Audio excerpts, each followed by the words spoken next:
Hello friends, welcome back. ഇന്ന് എൻ്റെ video പറയുന്നത് 5th ഡേ ഓഫ് റിവിഷനാണ്. അതായത് ജനുവരി 5th എങ്ങനെയാണ് എഫക്റ്റീവായി യൂസ് ചെയ്തതെന്നുള്ളതാണ്. എപ്പോഴും പറയുന്ന പോലെ പ്രേരമൊക്കെ ഇന്ന് ക്ലാസ് കേൾക്കാൻ വേണ്ടിയിരുന്നു. ജെനറ്റിക്സ് 2 ആയിരുന്നു എടുത്തത്. ഏകദേശം 2 മണിക്കൂർ കൊണ്ട് ഒരു സെക്ഷൻ ക്ലാസ് കേട്ട് അതിനെ നോട്ട്സ് ഉണ്ടാക്കി അതിന് കുറച്ച് ക്വസ്റ്റ്യൻസും ചെയ്ത് വെച്ചു. പിന്നെ കുറേ പേർക്കുള്ള ഡൗട്ടാണ്, ഞാൻ UBR ജോയിൻ ചെയ്തിട്ട് അത് പ്രൊമോഷനൊക്കെ ചെയ്തിരും, പിന്നെ എന്താ ഇയാളത് യൂസ് ചെയ്യാത്തത്, അതായത് ഞാൻ എന്താ യൂസ് ചെയ്യാത്തതെന്നുള്ളത്. എനിക്ക് ഭയം, അത്യാവശ്യം കണ്ടൻറ്റ് കിട്ടി. ഞാൻ എല്ലാ ക്ലാസ് സൈലത്തിൻ്റെ മാത്രമേ ഫോളോ ചെയ്തു. UBR പ്യുവർലി ഒരു റിവിഷൻ പ്രോഗ്രാമാണ്. അത് ഞാൻ അപ്പോഴേ പറഞ്ഞിട്ടുണ്ട്. കുറേ പേര് നെഗറ്റീവായിട്ട് അങ്ങനെയൊക്കെ എഴുതുന്നത്. ഞാൻ മെയിൻലി അത് പ്രൊമോഷൻ ചെയ്യാനുള്ള കാരണം അത് കുറേ പേർക്ക് എത്തിക്കണം എന്നുണ്ടായിരുന്നു. കുറേ പേര് അതിൽ ജോയിൻ ചെയ്ത് നല്ല റിവ്യൂസ് പറയുന്നുണ്ട്. അത്രയും സ്ട്രക്ചേർഡും ഓർഗനൈസ്ഡും ആയിട്ടുള്ളൊരു പ്ലാനാണ് ഗോപിക മാമിൻ്റെ. എനിക്കിനി ക്ലാസ് കണ്ടിരിക്കാനല്ല, NCERT വായിക്കുക വേണ്ട. അതേ ഒരു UBRും ഒരു ക്ലാസ്സും ചെയ്തതല്ല, ഞാൻ തന്നെ ചെയ്യേണ്ട. അതാണ് ഞാൻ NCERT ഫോളോ ചെയ്യുന്നത് കാണിക്കുന്നത്. ഒരാൾ ഭയങ്കര റൂഡായിട്ട് കമൻസിലും കാണാം, അതുപോലെ തന്നെ പേഴ്സണലി കുറേ പേര് വന്ന് ചോദിച്ചു, ഇയാൾ യൂസ് ചെയ്യാണ്ട് എന്ത് ഇതിലാണ് പ്രൊമോഷൻ ചെയ്യുന്നു വെച്ചിട്ട്. ഞാൻ അത്രയും അടിപൊളിയായെന്ന് കണ്ടതിന് ശേഷമാണ് അത് പ്രൊമോട്ട് ചെയ്തത്. അത്രയും യൂസ്ഫുൾ ആയ ഒരു സംഭവമാണത്. പിന്നെ ന്യൂമോണിക്സൊക്കെ വെച്ച് പഠിക്കുന്നവർക്ക് അത്രയും അടിപൊളി പ്ലാനാണ് UBR. ഞാൻ പൊതുവേ ന്യൂമോണിക്സ് വെച്ച് പഠിക്കുന്ന ആളല്ല. പിന്നെ ന്യൂമോണിക്സ് അത്രയും അത്യാവശ്യ ഘട്ടത്തിൽ തീരെ മനസ്സിൽ നിൽക്കണില്ല എന്നുണ്ടെങ്കിലാണ് ന്യൂമോണിക്സ് വെക്കുക. കാരണം എനിക്ക് ന്യൂമോണിക്സ് എങ്ങനെ എക്സാം ഹോളിൽ മറന്ന് എന്താ ചെയ്യാന്നുള്ളൊരിതാണ്. ഞാൻ ഫിസിക്സ് വരെ എങ്ങനെയും ഡിറൈവ് ചെയ്ത് ആ ഡെറിവേഷനൊക്കെ പഠിച്ചതിന് ശേഷമാണ് ലാസ്റ്റ് സ്റ്റെപ്പ് ഇതാക്കുക. എങ്ങനെ ഇക്വേഷൻ കിട്ടില്ല എന്നുണ്ടെങ്കിൽ നമുക്ക് ഡിറൈവ് ചെയ്ത് അറിയണം. ജസ്റ്റ് ഇതൊന്ന് അഡ്രസ്സ് ചെയ്യണം തോന്നി, അതുകൊണ്ട് പറയുക. പിന്നെ കമൻറ്റ്സ് ഇട്ടില്ലെങ്കിലും കുഴപ്പമില്ല, എന്തിനാണ് വെറുതെ നെഗറ്റീവ് കമൻറ്റ് ഇടുന്നത്. കാരണം ഞാൻ പഠിത്തത്തിൻ്റെ ഒരു 2-3 മിനിറ്റാണ് കമൻറ്റ്സ് നോക്കുന്നുണ്ടാവും. അപ്പോൾ നമ്മൾ ബ്രേക്ക് എടുക്കില്ല ടൈം. അപ്പോൾ ഇത് കാണുമ്പോൾ നമുക്കൊരു ചടപ്പാണ്. 2-3 നെഗറ്റീവ് കമൻറ്റ്സ് ഇടാൻ വേണ്ടി മാത്രം വീഡിയോ കാണാണ്ട് വരുന്ന കുറച്ച് ആൾക്കാരുണ്ട്. അവരോട് പറയാം, എന്തിനാ വെറുതെ. എല്ലാവരെയും പോലെ സ്ട്രെസ്സും ടെൻഷനും എല്ലാം ഉണ്ട് എല്ലാവർക്കും. പക്ഷെ ഒരാളെ മൂഡ് നമ്മൾ കാരണം കളയണ്ടല്ലോ. ഇൻഷാല്ലാ ഒരു വീഡിയോയും കൂടിയുള്ള റിവിഷൻ സീരീസിലുണ്ടാവുക. ബാക്കിയുള്ളവർക്ക് കൂടെ ക്ലബ് ചെയ്ത് ഒറ്റ വീഡിയോ. കാരണം എഡിറ്റ് ചെയ്ത് മടുത്തപ്പോൾ നിങ്ങൾക്ക് കാണുമ്പോൾ നിങ്ങൾക്കും മടുക്കുണ്ടാവുമല്ലോ. പിന്നെ നോട്ട്സിൻ്റെ കാര്യം ഇൻഷാല്ലാ ഇന്ന് മുതൽ ഗ്രൂപ്പിലിടാം. ഓരോ ചാപ്റ്ററെങ്കിലും ഡെയിലി ഇട്ട് പോവുക. ഈ ഫെബ്രുവരിയുടെ ഉള്ളിൽ ഞാൻ എന്തായാലും മൊത്തം ചാപ്റ്റർ അയച്ചു തരും.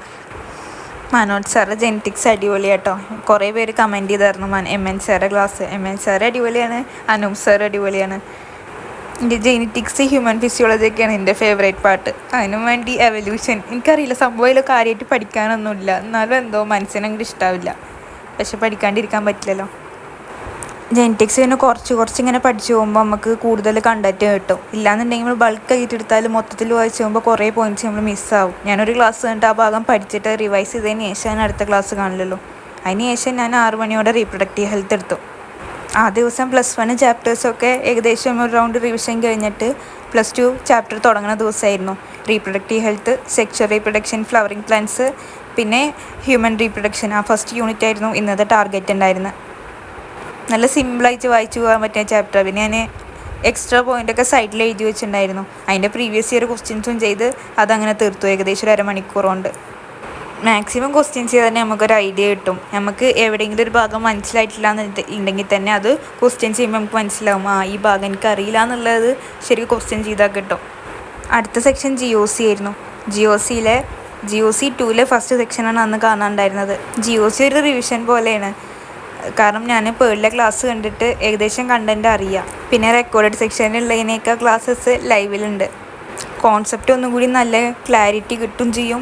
പിന്നെ നമുക്ക് കുറേ ക്വസ്റ്റ്യൻസും കിട്ടും. അതുപോലെ തന്നെ എനിക്ക് ഒറ്റയ്ക്ക് റിവിഷൻ ചെയ്യുന്നതിനേക്കാൾ സാറിൻ്റെ ഒപ്പം ഇങ്ങനെ റിവൈസ് ചെയ്ത് പോകുമ്പോൾ നമുക്കൊരു ഇൻട്രസ്റ്റ് കൂടും അതിനോട്.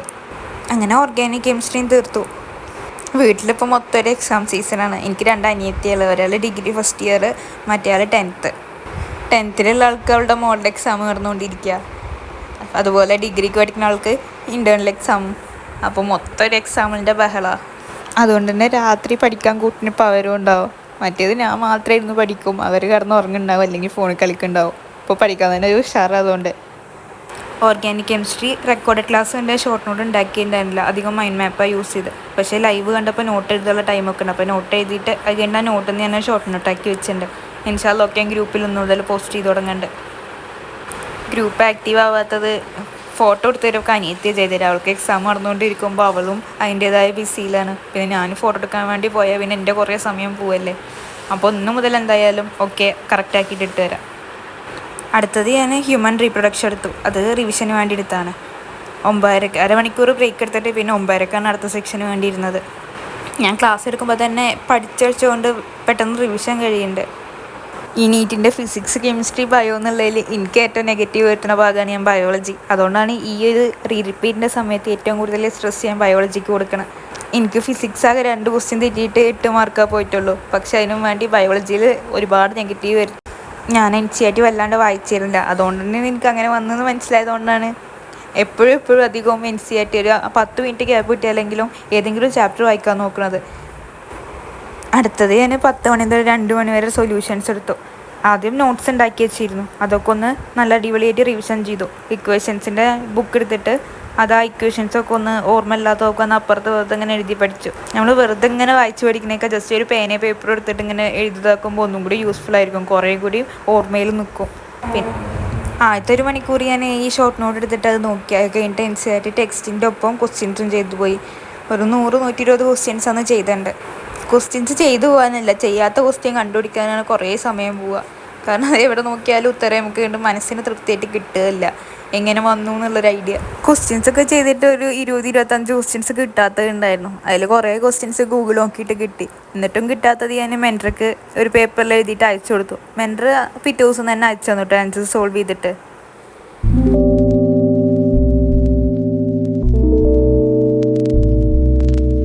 അന്നേ ദിവസം ഡെൻറ്റിസ്റ്റിന് അപ്പോയിൻമെൻ്റ് ഉള്ള ദിവസമായിരുന്നു, ബ്രേസസ് ടൈറ്റൻ ചെയ്യാൻ വേണ്ടിയിട്ട്. അപ്പോൾ അതിന് പോയിട്ട് ഏകദേശം 2 മണിക്കൂർ അങ്ങനെ പോയി. എന്നിട്ട് പിന്നെ ഞാൻ അടുത്തത് സെക്ഷൽ റീപ്രൊഡക്ഷൻ ഫ്ലവറിങ് പ്ലാന്റ്സ് എടുത്തു. അന്നേരം പോകുമ്പോൾ വായിക്കാൻ വിചാരിച്ചിട്ട് സെക്ഷൽ റീപ്രൊഡക്ഷൻ അപ്പോൾ വായിക്കാൻ വിചാരിച്ചിട്ട് PDF ഒക്കെ കയ്യിലുണ്ടായിരുന്നു. പക്ഷേ മനസ്സിൽ വിചാരിക്കൽ മാത്രമേ നടന്നുള്ളൂ. അത് കഴിഞ്ഞ് വന്ന് sexual reproduction in flowering plants വായിച്ചു. സംഭവം വായിച്ചാൽ തീരാത്ത പോലെ, കാരണം അത്രയും പേജസ് വായിക്കാണ്ടായിരുന്നു. അങ്ങനെ വായിച്ച എക്സാമ്പിൾസൊക്കെ ഒന്ന് ഓർത്തെടുത്തു. എന്നിട്ട് കുറച്ച് ക്വസ്റ്റ്യൻസും ചെയ്തു. ഞാൻ കഴിഞ്ഞ ഇയർ ചെയ്ത ഏറ്റവും വലിയൊരു പൊട്ടത്തരം തന്നെ പറയാം. ഞാൻ ക്വസ്റ്റ്യൻസ് സോൾവ് ചെയ്തിട്ടുണ്ടായിരുന്നില്ല ബയോക്ക്. ഫിസിക്സും കെമിസ്ട്രിയൊക്കെ അത്യാവശ്യം പിന്നെയും ക്വസ്റ്റ്യൻസ് ചെയ്തിട്ടുണ്ട്. ബയോ NCERT വായിച്ചാൽ കിട്ടും എന്നുള്ളൊരു തോന്നലായിരുന്നു. NCERT വായിക്കൽ തന്നെ കുറവായിരുന്നു, അതിൽക്കൂടെ ക്വസ്റ്റ്യൻസും കുറവായിരുന്നു. പിന്നെ നീറ്റ് എക്സാം കഴിഞ്ഞപ്പോഴാണ് എത്ര മൈന്യൂട്ട് കാര്യങ്ങൾ വരെ പഠിക്കണം എന്നുള്ളത് മനസ്സിലായത്. എത്ര ഡീറ്റെയിൽ ആയിട്ടാണ് ക്വസ്റ്റ്യൻസ് ചോദിക്കുക എന്നുള്ള ഐഡിയ കിട്ടിയത്. കാരണം എനിക്ക് NCERT വായിച്ചിട്ടുണ്ടെങ്കിൽ 2-3 വട്ടം, അപ്പോൾ ക്വസ്റ്റ്യൻസ് ചെയ്യാൻ കിട്ടും എന്നുള്ളൊരു ആറ്റിറ്റ്യൂഡായിരുന്നു. പക്ഷെ നമ്മൾ എത്ര ക്വസ്റ്റ്യൻ സോൾവ് ചെയ്യണോ എന്നാലുള്ളൂ നമുക്ക് കണ്ടൻറ്റ് പക്കയാവുക.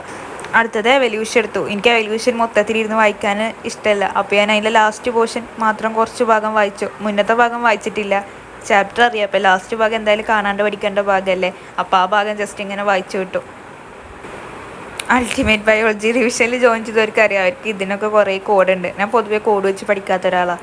എനിക്ക് കോഡ് കിട്ടിയില്ലെങ്കിലോ എന്നുള്ളൊരു പേടിയാണ്. അപ്പോൾ ഞാൻ കുത്തിയിരുന്ന് എഴുതിയും പഠിച്ചൊക്കെ ഇരുന്ന് കാണാണ്ട് പഠിക്കും. അത് കഴിഞ്ഞിട്ട് പിന്നെ ഇക്വിലിബ്രിയം എടുത്തു. 6 മുതൽ 8 വരെ എടുത്തത്. ആദ്യം നോട്ടൊക്കെ ഒന്ന് റിവൈസ് ചെയ്ത് വെച്ചു. പിന്നെ ഷോർട്ട് നോട്ട് കുറച്ച് ഭാഗം ഉണ്ടാക്കിയിട്ടുണ്ടായിരുന്നുള്ളൂ. അപ്പോൾ അത് കംപ്ലീറ്റ് ചെയ്യാന്നുള്ള പ്ലാനിലാണ് ഇന്ന് ഇത്രയും ടൈം ഇക്വിലിബ്രിയത്തിന് വേണ്ടി സ്പെൻഡ് ചെയ്തത്.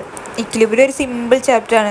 കഴിഞ്ഞ ഇയർ പ്രീവിയസ് ഇയർ ക്വസ്റ്റ്യൻസ് നോക്കിയാൽ അറിയാം, അത്രയും സിമ്പിൾ ക്വസ്റ്റ്യൻസ് ഇക്വിലിബ്രിയത്തിനും അധികവും ചോദിക്കുക. ഞാൻ കഴിഞ്ഞ നീറ്റിൽ ഇക്വിലിബ്രിയത്തിൻ്റെ ചാപ്റ്ററിൻ്റെ വലിപ്പം കണ്ട് നല്ല ടഫ് വിചാരിച്ച് പഠിക്കാണ്ടായിരുന്നത്. പിന്നെ ഞാൻ LK സാറിൻ്റെ ക്ലാസ് കണ്ടപ്പോൾ അത് നല്ല സിമ്പിളായി തോന്നി. അങ്ങനെയാണ് ഇക്വിലിബ്രിയം എത്ര സിമ്പിളാണെന്നുള്ളൊരു ഇത് കിട്ടിയത് കഴിഞ്ഞുള്ള റിപ്പീറ്റ് ചെയ്യുമ്പോഴാണ്. നമ്മൾ +1 +2 പഠിക്കുമ്പോഴൊക്കെ ഈ ചാപ്റ്റർ ഭയങ്കര വാസ്റ്റാണ്, കുറേ പഠിക്കാണ്ട്. പിന്നെ കുറേ കോൺസെൻട്രേഷൻ ടേംസൊക്കെ കാണുമ്പോൾ നമുക്ക് മൊത്തം കൺഫ്യൂഷൻ അല്ലായിരുന്നു. പിന്നെ ഈ ഇയർ ലൈവ് ക്ലാസ്സിൽ സുദർശൻ സാർ കുറേ ട്രിക്സൊക്കെ പറഞ്ഞു. അതായത് നമ്മൾ കുറേ സ്റ്റെപ്പ് ചെയ്യേണ്ടത് ഒറ്റ സ്റ്റെപ്പിൽ കിട്ടാനുള്ള ഒരു വഴിയൊക്കെ പറഞ്ഞപ്പോൾ ഒന്നും കൂടി എളുപ്പമായി. ഇക്വിലിബ്രിയം പഠിച്ചിട്ട് ഒരു ഓൾട്ടർനേറ്റ് ഡേയ്സിൽ ഒന്ന് ഇക്വേഷൻസും ആ ലോസൊക്കെ ഒന്ന് പഠിച്ചാൽ മതി, അപ്പോൾ നമുക്ക് കണ്ടൻറ്റ് സെറ്റാവും. ഇക്വിലിബ്രിയം ആ ചാപ്റ്റർ കുറച്ച് ഭാഗം കൂടി ഇനി ബാക്കിയുണ്ട്. അല്ലാത്ത ഭാഗമൊക്കെ പഠിച്ചു വന്നിട്ട് പിന്നെ ഷോർട്ട് നോട്ട് ഉണ്ടാക്കി. അതിന് ശേഷം പ്രീവിയസ് ഇയർ ക്വസ്റ്റ്യൻസ് ആ ഭാഗത്ത്, അത് പഠിച്ച ഭാഗത്ത് ഏതാണോ വരുന്നത് ആ ക്വസ്റ്റ്യൻസ് മാത്രം ചെയ്തു. ശരിക്കും ഇത് ഇത്രയേ ഉള്ളൂ അന്നത്തെ ടാർഗറ്റ് ഉണ്ടായിരുന്നു. പിന്നെയും ടൈം കണ്ടപ്പോൾ ഞാൻ ഫിസിക്സ് എന്ന കുറച്ച് ക്വസ്റ്റ്യൻ സോൾവ് ചെയ്യാൻ വിചാരിച്ചു. ഞാൻ ഫിസിക്സ് വല്ലാണ്ട് എടുക്കുന്നത് നിങ്ങൾ കാണണ്ടാവില്ല. ഞാൻ ഫിസിക്സ് എനിക്ക് അത്യാവശ്യം സ്ട്രോങ് ആണ്. സ്ട്രോങ് പറഞ്ഞാൽ എനിക്ക് പഠിച്ച വേഗം കിട്ടുമെന്ന് തോന്നലുണ്ട്. പക്ഷേ ബയോളജിക്ക് അങ്ങനെയല്ല. അതുകൊണ്ടാണ് എപ്പോഴും ബയോളജി മാക്സിമം എല്ലാ ദിവസവും എടുക്കുന്നത്. ഫിസിക്സ് ആ ഒരു 2-3 മണിക്കൂർ അത്യാവശ്യം മാക്സിമം ക്വസ്റ്റ്യൻസ് ചെയ്തു. അതിൽ 2-3 ചാപ്റ്റർ ക്ലബ് ചെയ്തിട്ടുള്ള ക്വസ്റ്റ്യൻസാണ് ഉണ്ടായിരുന്നത്. അതായത് ആദ്യത്തെ 3 യൂണിറ്റ് ഞാൻ ചെയ്തിട്ടുണ്ടായിരുന്നു. യൂണിറ്റ്സും 1Dയും 2Dയും കഴിഞ്ഞിട്ടുണ്ടായിരുന്നു. അത് കഴിഞ്ഞിട്ടുള്ള 3 ചാപ്റ്ററിൻ്റെ ക്വസ്റ്റ്യൻസ് 3ഉം പാടെ ഒരു 10-50 ക്വസ്റ്റ്യൻസ് ഉണ്ടായിരുന്നു. അതാണ് ഞാൻ സോൾവ് ചെയ്തത്. അങ്ങനെ 17 hours ഒന്നും പഠിച്ചില്ലെന്നുണ്ടെങ്കിലും മാക്സിമം അവർ യൂട്ടിലൈസ് ചെയ്തിട്ടുണ്ട്. അന്ന് ഡെൻറ്റിസ്റ്റിനെ കാണിക്കാനുള്ളതുകൊണ്ട് ആ ഒരു സമയം പോയി. ഓരോ വീഡിയോക്ക് താഴെ കുറേ പോസിറ്റീവ് കമൻറ്റ്സ് വരലുണ്ട് കേട്ടോ. ഒരുപാട് സന്തോഷമുണ്ട് കാണുമ്പോൾ. കുറേ പേര് നല്ല സജഷൻ പറയലുണ്ട്. എനിക്ക് എന്തെങ്കിലും ടഫാണ് പറയുമ്പോൾ ആ ഒരു ഐഡിയ ചെയ്ത് നോക്ക് പറയലുണ്ട്. പിന്നെ ഏത് ക്ലാസ്സാണ് അടിപൊളി, അതായത് കമ്പയർ ചെയ്യുമ്പോൾ ലൈവാണോ പേളാണോ കണ്ടൻറ്റ് മനസ്സിലാക്കുക എളുപ്പമെന്ന് പറഞ്ഞു തരലുണ്ട്. പിന്നെ ഹെൽത്ത് നോക്കിയിട്ട് കുറച്ച് നേരം കൂടി ഉറങ്ങാൻ നോക്കുക, അങ്ങനെയൊക്കെ അതൊക്കെ ഞാൻ അടിപൊളിയിൽ തന്നെ എടുക്കലുണ്ട്. ഉറങ്ങാൻ പറയും, ഒരു സന്തോഷമാണ്. എടാ കുറച്ച് നേരം കൂടി ഉറങ്ങി നോക്ക് അങ്ങനെയൊക്കെ പറയുമ്പോൾ. പക്ഷെ എനിക്കിപ്പോൾ എഫിഷ്യൻ്റ് ആണ് കേട്ടോ. ഞാൻ 4 മണിക്കൂർ അത്രയും ടയർഡാണെങ്കിൽ 5 മണിക്കൂറൊക്കെ ഉറങ്ങലുണ്ട്. ഞാൻ ഈ വീഡിയോ ചെയ്യുമ്പോൾ എന്തായാലും എൻ്റെ ഒരു അരമണിക്കൂറോളൊക്കെ പോവുകയാണ്. പക്ഷേ എനിക്കൊരു പ്രോഫിറ്റ് ഇതുവരെ കിട്ടൽ തുടങ്ങിയിട്ടില്ല. എന്നിട്ടും എനിക്കിഷ്ടം അങ്ങനെ കമൻറ്റ്സ് കാണുമ്പോൾ ആരൊക്കെ കൂടെ ഉണ്ട് എന്നുള്ളൊരു തോന്നലാണ്. പിന്നെ കുറേ നീറ്റ് ആസ്പിരൻസ് ഉണ്ട്, അവർക്കൊന്നും ആരുമില്ല. അവർ കുറേ പേഴ്സണലി കുറേ മെസ്സേജ് അയക്കലുണ്ട്. എനിക്കത് കാണുമ്പോൾ സങ്കടം വരലുണ്ട് കേട്ടോ. ഞാൻ ഇനിയൊരു കൊല്ലം മുന്നോട്ട് പോകുമ്പോൾ ഞാൻ എന്തൊക്കെ പ്രിപ്പറേഷൻ ചെയ്തിരുന്നു എനിക്കൊന്ന് കാണാൻ വേണ്ടിയിട്ടാണ് ഞാനിതിങ്ങനെ വീഡിയോ എടുത്ത് ഇങ്ങനെ സൂക്ഷിച്ച് വെച്ചത്. ഒരുപാട് പേർക്ക് ഹെൽപ്പ് ആവലുണ്ട്, കുറേ നല്ല പേഴ്സണൽ മെസ്സേജ് വരലുണ്ട്. ആരും ഇല്ലാത്തവർക്ക് ഒരാൾ കൂടെ ഉണ്ടെന്നുള്ള തോന്നലുണ്ട്.